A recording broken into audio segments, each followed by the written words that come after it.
The Lee's Summit Police Department has issued an Amber Alert for a child abduction that occurred at 909 Southwest Oldham Parkway, Lee's Summit, Missouri on November 5, 2020 at 5:48 p.m.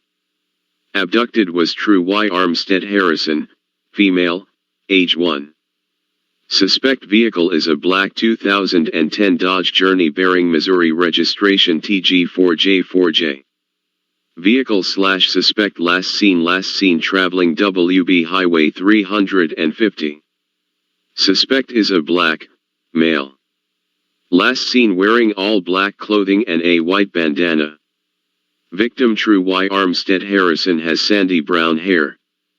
Last seen wearing a pink coat, black and purple pants, and black shoes. Victim has hair up in a bun. Vehicle was last known to be in the area of the Hy-Vee gas station off of Maple and Highway 350 in Raytown. Suspect stole the vehicle with the child in the rear of the vehicle. There was a white Ford Edge with Missouri registration, JE7F6T, driven by a white female with blonde hair with red streaks was seen in the area at the time of theft.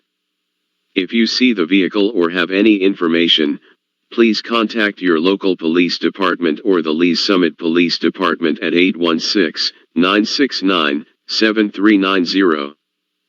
Please call 911 or Lee's Summit Police Department at 816-969-7390 if you have any information pertaining to this alert.